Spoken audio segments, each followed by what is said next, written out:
You know, Shocker during the interview, he said something that I really liked. When EG's comfortable on their picks, they play so much better. And you saw it in that last game, and right now it's up to them. Can they get those champions that they want? And Shen is available if Wicked does want to pick that up.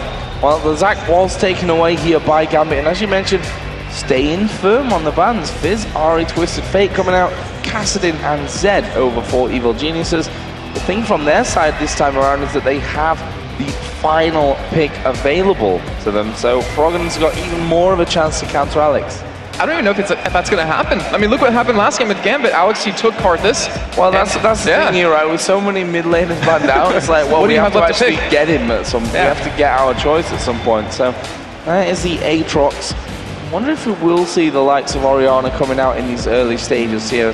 Aatrox and Thresh will be locked in here for EG. I think it's a very likely possibility, though.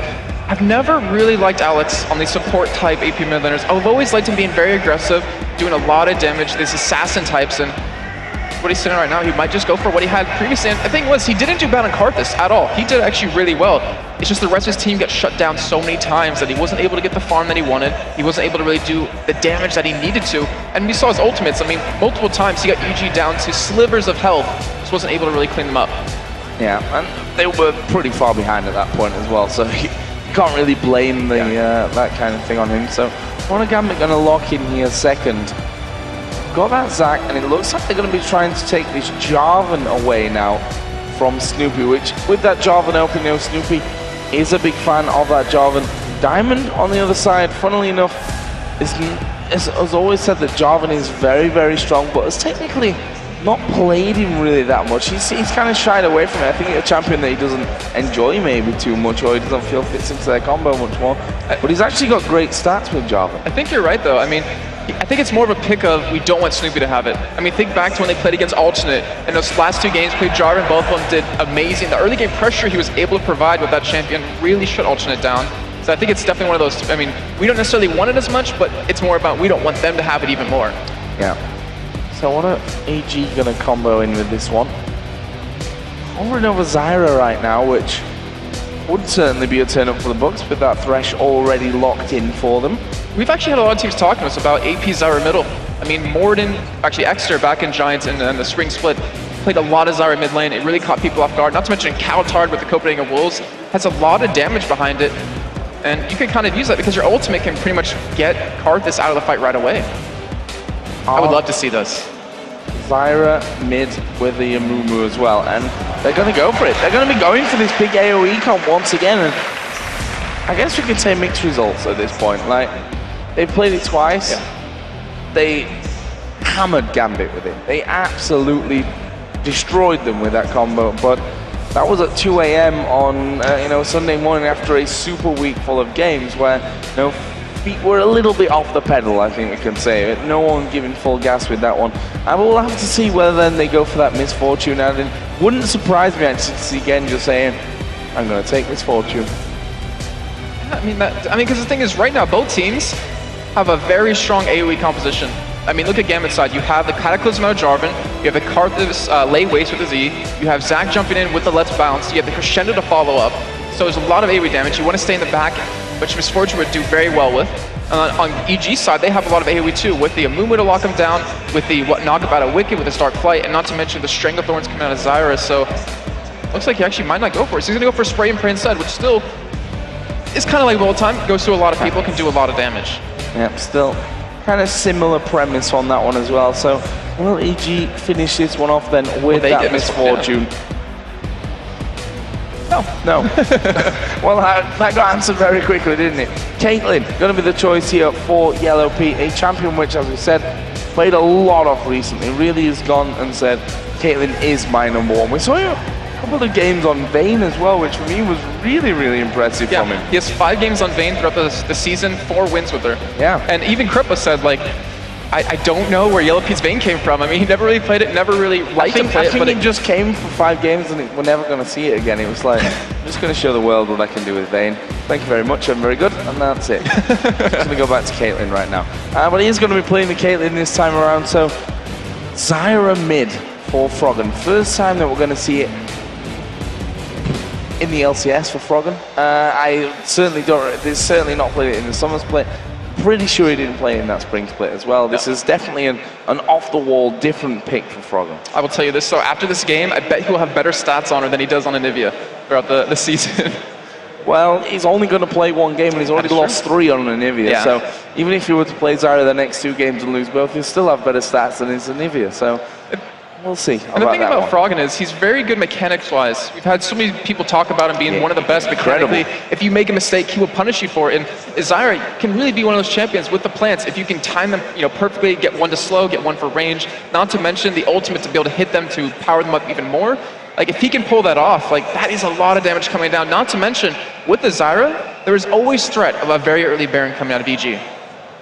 So here we go. We're going to get into game, and I can't stress this enough right now. A spot in the World Finals, the last spot for Europe in the World Finals, are riding on this game. Right now, EG are 1-0 up, best of 3, so Gambit need to win 2 games in a row right now. They need to go unanswered for 2 matches against EG. It's going to be very tough for them, but if any team in Europe, and maybe even in the world, can do it under pressure, Gambit might just be it. I have to completely agree, and I'm still just kind of stunned right now that one of these 2 teams won't be at Worlds after doing so well throughout the season, doing so well in Season 2 at the finals. But right now it's a battle of who wants it more. So here we go then, in-game, match number 2, Gambit versus EG. Can EG sew it up with a 2-0? Get the job done and get home, I think is what the plan is here for EG, but Gambit not the team that gives up pretty much ever. Oh, Krepo. Yeah. Did he go for it again? I think he did, and it went in the exact same spot. Was that 2 wards? Yeah, that was 2 wards out of him. Wow. Yeah, that's not quite gone to plan. Let's put it that way. Let's just pass over that for a minute and just let's ignore it. For Krepo's sake, I don't even know what happened. At the start. Well, I'm not sure he just went bottom, that was it? No what was going on there. Obviously did put his Explorer ward in there as well, so it's how it goes sometimes. Not the end of the world for Evil Geniuses, but small things like that can make a difference at the end of the day. Yeah, I definitely have to agree with that, and they wanted that early vision. I mean, he wanted to potentially throw that hook as they're setting up right now to go for a late invade on this red, and right now, Gambit is set up for it. They are in position to take the red. If they can do that, if EG can stop them, that's a huge win for them. And I think they're going to go in at about 150 here, and they actually might be able to catch Voidle and Genja because they're going to be doing double golds here, it looks like. Oh, this could be very dangerous. Are they going to ward actually backing away from that one? They've gone down towards that bottom lane with the minion wave coming in. So EG gonna get a free take on the red. The question is then, what does Diamond do? Does he go straight over to the red?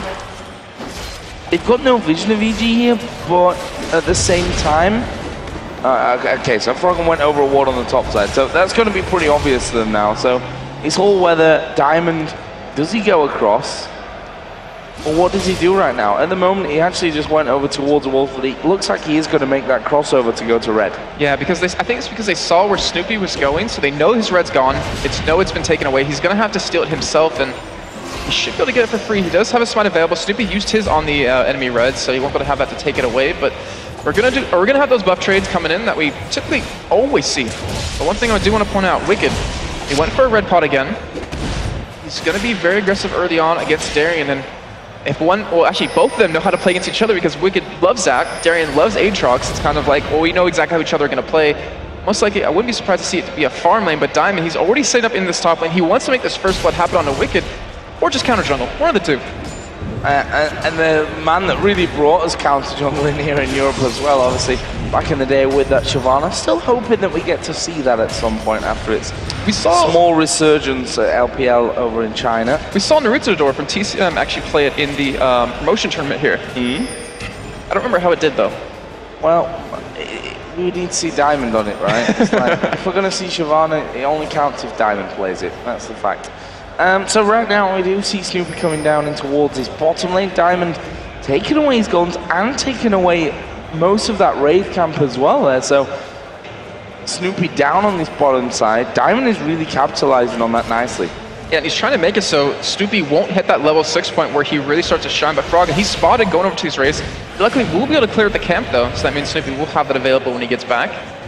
And Diamond, I mean, he's not worried about ganking. He's just all about this counter jungling currently, and I wonder if he's going to go back in for these double golems, which right now Snoopeh's headed up towards his top side. We could see a fight potentially break out here. It's going to be dangerous for, well, either side, depending on who kind of spots who first and what position they're in. There's Diamond again. Oh, he's gets it. Snoopeh actually managed to steal that one away. Say steal it, it was actually his to start with anyway. We are going to see them coming. Wickd taking a big amount of damage here. He's going to have to flash away from this one. His passive going to get popped, and Snoopeh now has to bide his time, but Wickd not coming back in with so much health. And EG having to play defensively after that one. I think they thought they could get a lot more from that than they did. Yeah, and in the end, that was a flash out of Diamond, a flash out and an ignite out of Wickd. And Snoopeh sticking towards his top side. He wants to counter Diamond if he goes back in yet again, but Diamond does back away.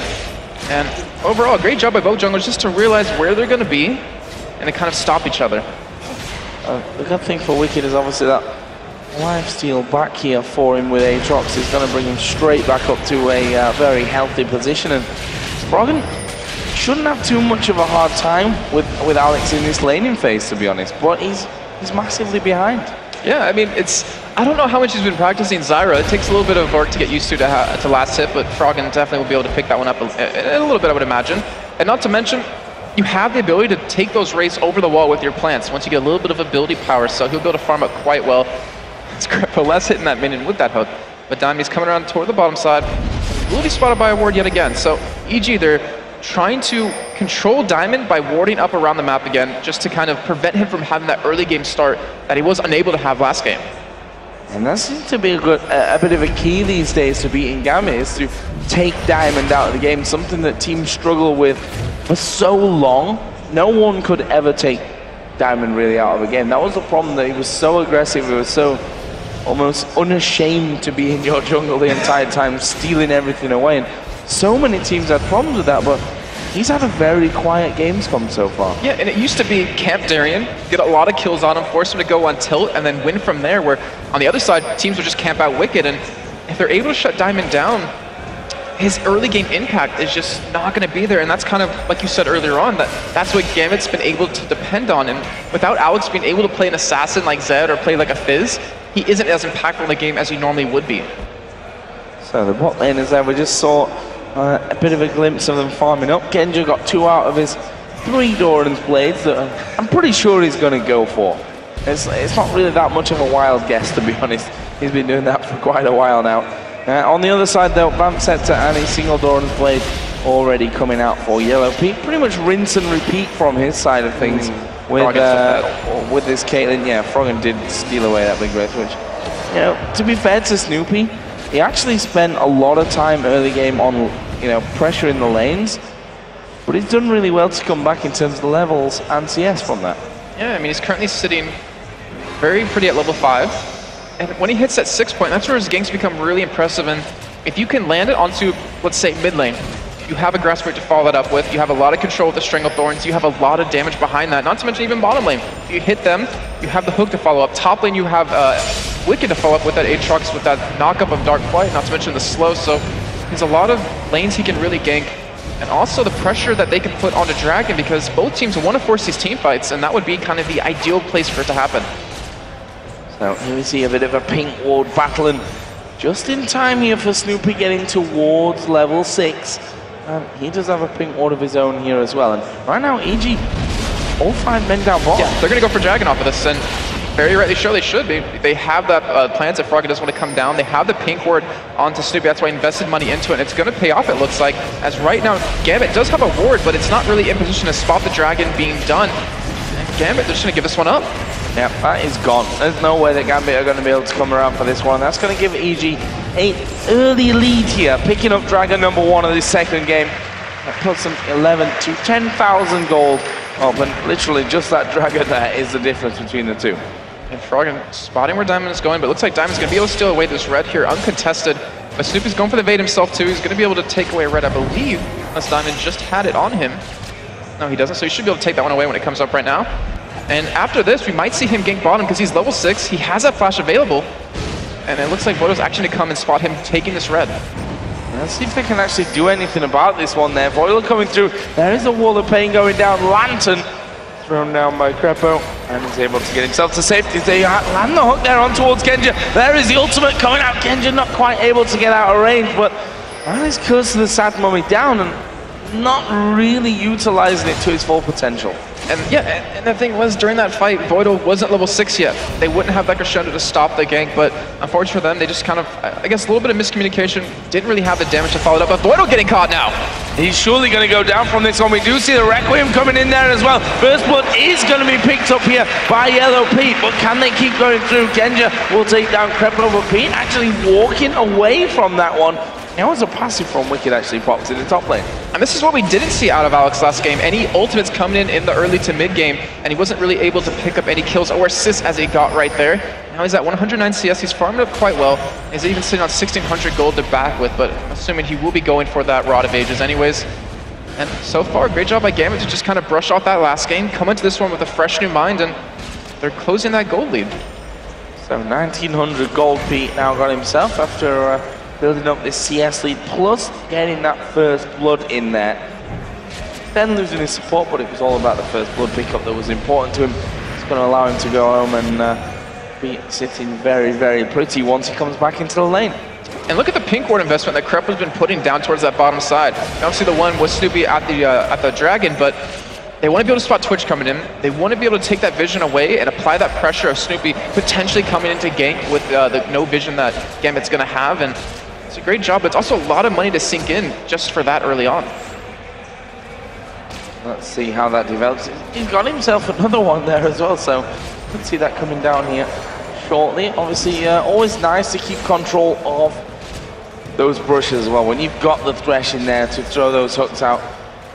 See if he keeps going for that one as well. Voidle is level 6 as well, so they need to be careful of flash crescendo, something that Krepo has certainly mastered in most games. Let's just put that little disclaimer in there. He said himself, first game against Alternate was pretty much, or second game, he was pretty much missing every single flash crescendo that he went for.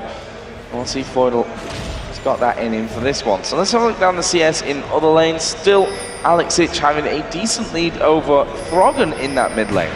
And Froggen actually responding with that Spirit of the Spectre, as we do see right now, Wickd getting caught in this top lane. Yeah, he's going to get his passive popped here, but Darien, is he going to be in trouble from this one? There is Curse of the Sad Mummy coming down. Wickd has to get behind the turret here, and that passive is going to be popped, but I don't think Snoopeh's got enough to finish off Cell Division. There is Cataclysm, and Snoopeh flashes away. Both of them going super low, but surviving somehow there in the end. And that should be a turret for Gambit, because they're able to push them out. A great job, Diamond, to counter that, and they're actually going in. Diamond even flashing for it, but because he was able to jump away quick enough, but that will be the first turret of the game going over to Gambit if they do decide to take it, and also the gold lead for him.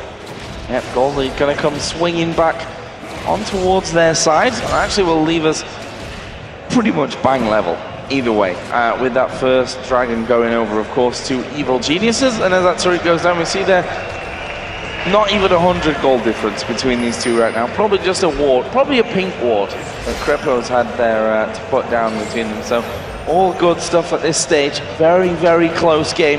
Very tense game as well. And you can understand why. EG can win it with this one, can book their place at Worlds. Gambit can lose it all, basically. If they lose this one, they're not going to go to Worlds. If they win this one, they've still got a long way to go with another game to play. And I was actually just thinking back to those tiebreaker matches that we had last week. EG had the higher seed versus Gambit in their first playoff game, or tiebreaker game, and they chose red side. They were the higher seed in this game, and they chose the blue side this time. And they said earlier when they chose red because they want to be able to counter Gambit a little bit, let those two quote-unquote OP champions get through so they can pick them up. And this time they went for a little bit different. And I'm really curious to see if that's because they're more prepared for the blue side this time. Because right now, they're not having as strong as a start as they had previously. Well, it's probably because all Froggen's champions were going to be banned out anyway, so he's going to have to pick that mid laner up fairly early. Let's see. That gold sticking very much even with 13 minutes 20 in this one. A slower pace game than last time.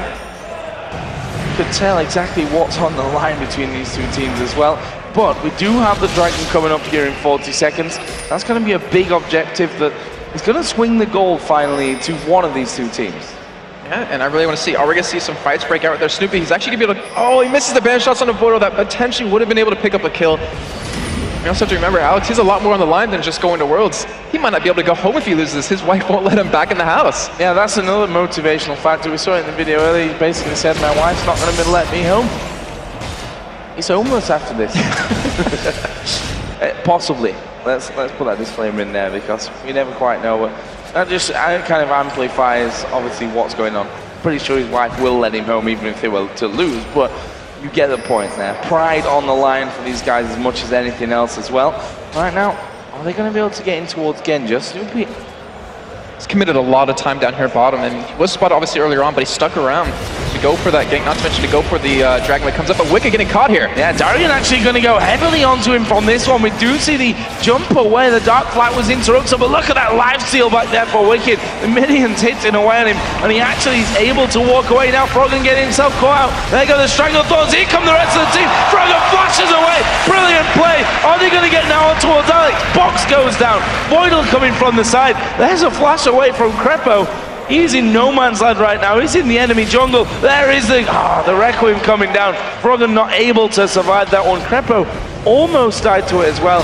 He will possibly be able to recall. Let's get down there to him because we are going to see Sona coming in towards the jungle, and he does.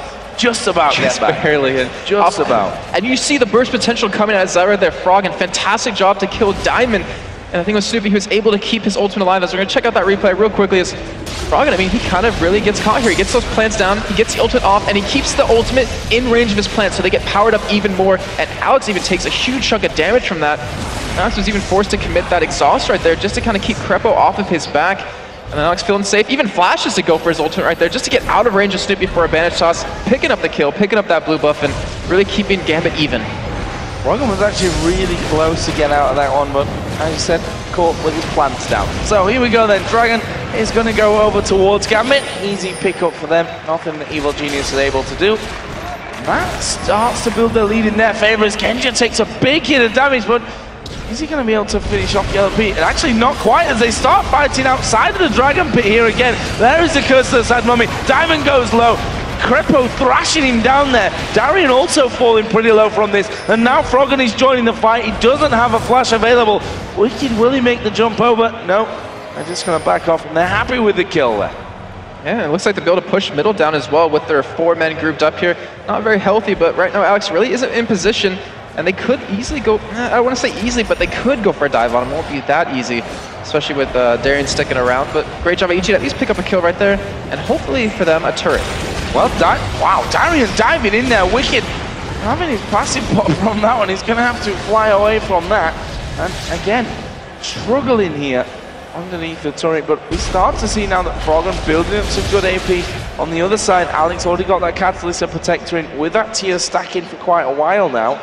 80 carries, Bloodthirster, Pickaxe. Yellowpete once again going for that build that we've seen from time and time again. Yellowthirster. Bloodthirster into Last Whisper on the other side. The Blade of the Rune King for Genja. And currently, Alex, he's sitting on about 2,800 gold to back with, so he's already doing quite a bit of damage. That power spike's going to come through even more when he finishes that Rod of Ages. And that Blade of the Rune King on Genja, I mean, it's a pretty common item on a Twitch because you do get the extra proc from that on your spray and pray through all those champions. And then Yellowpete. So let's go for that Bloodthirster Last Whisper combo. So his ultimate does a lot of damage. He can deal with anyone that jumps into him, which Darien and Diamond are going for, and helps give him that extra survivability with the Bloodthirster. So one thing that is most definitely different this game around is that Darien is having a much better time of things, and you see that in his play, how much more confident he's feeling, how much more focused he is on the game.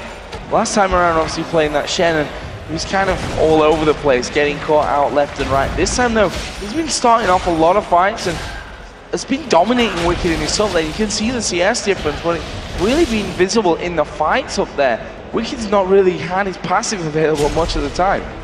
Krepo kind of getting caught here. Actually, ultimate coming out of Jarvan. Yeah, he's actually probably going to die here from this one. We did see Crescendo come down. Genja is able to come in and mop up that one. Now we'll leave him at 2-0. Pink Ward's going down as well. They want to try and steal blue. No, not quite. Well, actually, they are. They're going to stick around for this one, but Snoopeh and Froggen are on the back side here, so they need to be careful. And by careful, I mean just fast. Take it away before they can do anything. Great job by Gambit just to catch Krepo out of position. That minion's still alive right there, so the blue hasn't been reset just yet. We do see, though, on your minimap, Diamond still sticking around. and really trying to put the pressure on a Snoopeh. They're really trying to control that jungle, which Diamond is so well known for. And they may go for something new on this mid turret. Dangerous to dive the likes of Mumu and Azira, but Darien, he doesn't care. He's going straight in onto this one. They managed to get the first kill. Snoopeh pops his ulti, but he's going to go down as well. Requiem did come in. Yellowpete actually been hit there by the spray and pray, and Krepo, he's not safe here. Puts the box down, but they're going to get the kill anyway. Genja flashes from the turret. Can they get onto Yellowpete? Not quite. He's out of range. Wickd wasn't obviously there. He's pushed down a turret in reply, but they're losing this mid-outer turret. So they lose 3 deaths. They lose 1 turret for 1. Overall, just a poor engage by Evil Geniuses, or I guess you can say a fantastic engage out of Gambit. I was going to catch the replay of that, and Froggen, Zara, a very squishy champion, just gets right on top of them, and they even lock them down in that whole Amumu ultimate mixed in with the Zara ulti, but Genja not being hit the whole time. Yellowpete and Krepo weren't really there, and as we saw, Wickd was just in that top side, and Krepo, I'm not really sure why he went for that pull, because he just got locked down. Maybe he's hoping the box would keep them under the turret long enough that Yellowpete would be able to pick up a kill, but as we saw there, it fortunately didn't work for him. So a definitely different Gambit here in game number 2 than we saw in game number 1. Let's probably say the same for Evil Genius as well, running a different type of combination from this. After the ban stayed the same, but Darien took away Snoopeh's Zac, which he would have picked again if that Zac was available to him. And they're gonna performance, they're gonna go. They're gonna go for it. They do have the plants down. Oh, we do see a ward coming from Darien though. He's gonna be able to stop this right here. They committed a pink ward to kind of go for something like that, as we mentioned in the picks and bans. But great job again to stop that and turn it around. And right now, look at Alex. He is just walking all over Froggen in terms of CS, pretty much 50 up at this point, 2-0 and 2. Not to mention almost a 2,000 gold lead currently. Those layways starting to really sting as they land onto people. Rod of Ages, Archangel, Safka blasting one as well, as they are going to hook Darien in there, but he's Darien. He's going to bounce around the team. There's a 3-man crescendo. Here come the rest of Gambit. They're going to lock them up there with the Cataclysm, and they managed to pick up 2 kills from that one. Can they go any further? I said 2 kills. I just made that up. I don't know. There weren't 2 kills at all. Darien died, and that was it. He died twice though, at least, Joe. Maybe that's where you got the 2 from. That's it. 2 kills on Darien. But we do see Gambit, they're still being aggressive here. They want to push for this turret. We do have the Curse of Side moment coming up in just a second though, so we could see potentially an engage, but Froggen, he was back at base. Snoopeh was back at base, and a great job by Gambit just to realize where they were and pick up that free turret. The thing about Gambit is, if you give them a small lead, they will make it so much bigger, so much quicker than a lot of the teams around. You know, they capitalize on mistakes and any kind of advantage that you give them so often, as we see once again Krepo out of position. He's going to possibly go down from this one. Will be finished off there by Alex Hitch, but they're going to get the kill back on towards Alex, and as I say, that somehow manages to walk away there. He gets himself a double kill, and he's still alive, just walking away from this one. Yellowpete tries to chase in, but 3 men going down instantly there, and they still weren't able to finish off the Karthus. I don't think it's over just yet. Froggen Cookie got here. He doesn't have flash to get away. Yeah, and the Requiem is available now as well. There is the slow coming down from him. Tonya's going to be used here by Froggen, but that means he's vulnerable then to that Requiem. They're not even going to need it. It's a kill for Genja. He's now unstoppable at 5-0-4. And I don't know why EG went in for that engage, because the whole point of their composition is to have their ultimates stacked on top of each other. As you're going to see, Snoopeh, he goes in, but Froggen, he's not really here in this fight. He doesn't have his ultimate available, because that was a perfect ultimate coming out of Snoopeh right there, but then they just get spread out. They don't have that sustained damage that Gambit has with that Karthus, with Genja not even being hit, and they take that fight pretty easy out of Gambit, able to turn that around considering EG was the one to force the fight. And right now Gambit headed down towards Dragon. No EG challenge from this one. And look at Darien. He is feeling so confident here as he dives in towards Yellowpete. Genja comes out of stealth, not escaping that one. It's another kill coming down for Genja. 6-0-4, probably a turret as well. And that Twitch is working out so well for him. And I feel kind of bad, because in the matchup we talked about them not having a huge overlapping champion pool. As we've seen Yellowpete play Twitch quite a few times. I believe it was 6. And he's doing fantastic. Like you said, 6-0-4, has that Blade of the Rune King, has the money for Infinity Edge when he does go back, and not to mention Alex, he's 4-0-3, Death Cup almost done. Gambit pushing this inhibitor turret, and it looks like they want to finish the game soon. Well, they are going to be able to take down that inhibitor turret. They're going on towards Snoopeh. He will go across to the lantern there, but that pretty much leaves this inhibitor completely open for things. Are they going to be able to take that one down?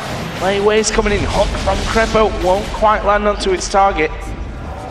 That will mean that Gambit back away from this one with close to a 10,000 gold lead. And we gotta take a second here to look at what's happening. Gambit, when they take an inhibitor, they need to close out the game. Between these two teams facing off, the team that got the first inhibitor finished the game in 54 seconds. And that kind of shows that one team's gonna pick up Baron, they're gonna rush that inhibitor, and they're gonna rush for the win. And I really wanna see Gambit, are they gonna go for that Baron here? I'm gonna go out on a limb and say your stat means nothing in this game because they're not gonna do it in 54 seconds. It's gonna take a little bit longer. Well, the inhibitor hasn't gone down yet. EG was able to defend it. Technicalities, I suppose. That may happen, but we're only 24 minutes into this one. So far been a very, very quick game between these two teams. Still, things could change around, but Gambit, they're not a team that really like to give up leads. I say that in all respect to EG, who have come back from an incredible deficit against Gambit before, obviously. Now, Gambit actually setting things up here. Darien, is he going to slingshot in there? No. Realizes that Froggen decided to actually walk away from that one wisely enough because Darien has not been scared to get down and dirty with that Let's Bounce. The thing is, right now, with them having sword control, with the Oracle on Voidle, as they do see the engage come out of EG. Yeah, but I'm not sure it's the right one here. Snoopeh obviously going to be able to get his ulti down. There is a crescendo to stop them. Snoopeh not actually ulted right now, and they're focusing on Wickd down on that backside. He's going to get that Bloodwell pop, but he's not going to be able to walk away from it. Darien picks up that kill. Yellowpete goes down on the backside. Double kill in the end for Alex Hitch. And right now we see Darien diving over towards Froggen. He's in no man's land here. It's a case of time, a case of when he goes down from this. Snoopeh did manage to get away. Froggen Zonya's up. Diamond just slams down his sword, and that will be 4 deaths here from Evil Geniuses. Gambit not losing a single man. Yeah, as we've seen this replay, like Voidle, he gets caught, but he flashes out of it. And you see Snoopeh, he doesn't have a good position for an ultimate. He cannot lock down multiple members of Gambit, and because of that, because of Gambit so spread out, they're able to pick them off one by one. And see on this top side, Alex just not being stopped at all. He's just able to hammer away. And you see those lateways. We talked about them doing a lot of damage. You see it right there, and they're able to push them out. Of course, Froggen wouldn't be able to survive on that top side, but as you just saw, Gambit did pick up that Baron right there. Baron picked up. That leaves them now 12,000 gold in the lead. And with the inhibitor about to go surely down, it's an open inhibitor there for the taking. That whole statistic of 54 seconds might not be so far away from reality at this point with how far ahead they are with that Baron befronting. And the thing is about Gambit is, over the regular season of the summer split, they've taken 14 Barons. That's the 7th lowest in the split. And that kind of means that they don't need Baron to finish. And if they do take it, they're just going to win on you. Like, they plan to win from it. They don't need to pick up multiple Barons to finish a game. And with that inhibitor open, with Gambit backing away with a lot of gold to spend, it's going to be very dangerous. I mean, Alex, he has a death cap done and another New Sea Lord's Rod on top of that. I think it's safe to say that Froggen's not playing Zyra anymore after this game. He's not had a good time of things. 1-4-1. Darien charging up here. Is he going to dive in? Yes, he is. Team's nowhere near him, but he's going in there. Let's Bounce coming down. He's going to get hooked up in the air as the ace in the hole comes through. Not really doing too much damage. That didn't get used at all. Froggen going to die. Zonya's came out from him in the end, but that is Gambit picking up the first inhibitor of the game. Are they going to go down to the bottom, or are they going to try for the win? I think they might go for the win here. I mean, they have the tankiest to do it. They have the Baron regen as Genja's just hitting it for fun. And they're going to be able to take this game back. Joe, we're going to see a third game. We are going to be seeing a third game here. Alex finishing off that turret. He's actually got right into the middle of the team. They're going for more kills as the Curse of the Sand Mummy comes down. Crescendo comes back there. Diamond now on a killing spree as he picks up Wickd. And nice block from that one. I think Alex would have actually gone down from that one. Genja finishing off the second Nexus turret. They're going to finish off the Nexus itself, and we are going to game number 3 to decide our third and final team here from Europe to go to the World Championships.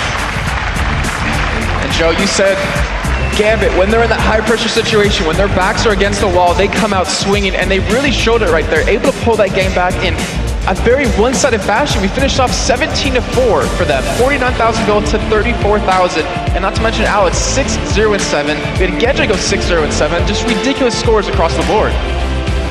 You have to wonder now what this means for EG. Very confident, very solid win in game number 1.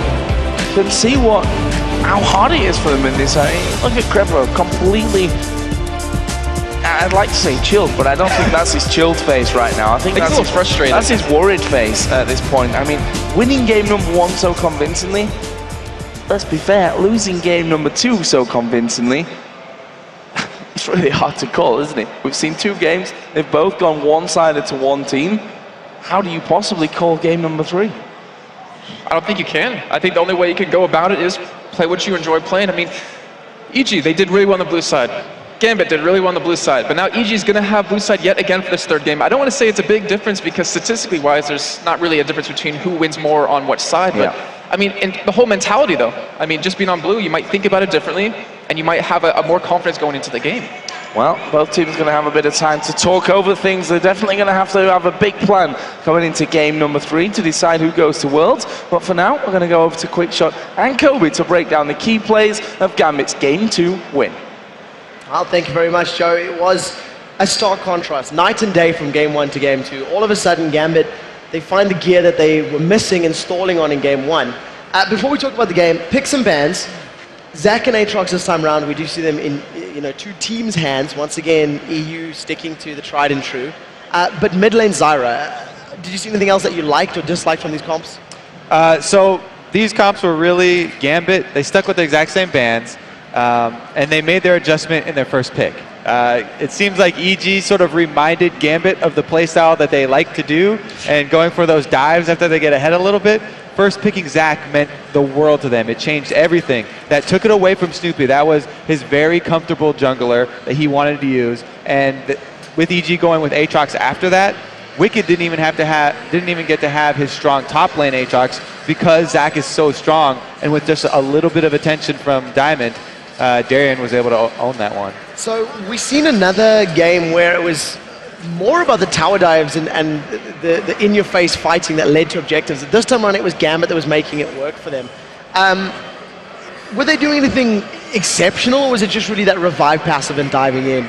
No, it was really Darien. After that little help from Diamond, he won his lane, and then he went to go dive. As soon as he got his Sunfire cape, let's bring up the clip that we're going to show here. This is really an example of Gambit showing EG how they like to do the tower dives when they're the ones with the revive passive. All right, let's roll this clip. Here's going to come Darien in from the top. Not only does he get right onto Froggen, but he can finish off Froggen before the rest of the dive even gets there. And Snoopeh trying to help him is just another casualty. Now Krepo even gets too close here. Genja's getting part of this, gets off his Blade of the Ruin King, and that's enough to lock down another one. It's pretty much just a role reversals from the last game here. This was EG out of place. They had Wickd up top. Gambit were the ones with the map control. They shoved in early, went for the tower dive with the revive passive, took him down. And you got to give props to Alex Carthus as well. In that little clip, 19 minutes on the board, 240 CS to his name. His Requiems were really hitting hard. So this is kind of why Gambit would have a hard time throwing this game away. Once they got their early lead, they had the Karthus and the Twitch in there for the end game. And EG again went with their AoE combo build where they got the Zyra after they already had a support Thresh because they tried to take away Thresh from Gambit being one of their most favorite first picks. It didn't really come together. They again tried to have those 2 very big AoE ultimates and they got spread out, weren't able to do the combo once again. Well, we'll have to see in Game 3 whoever gets ahead in the early game because both teams have the ability to just roll through their opponents. We do need to take yet another short break, but when we return, it is time for the 3rd and final match.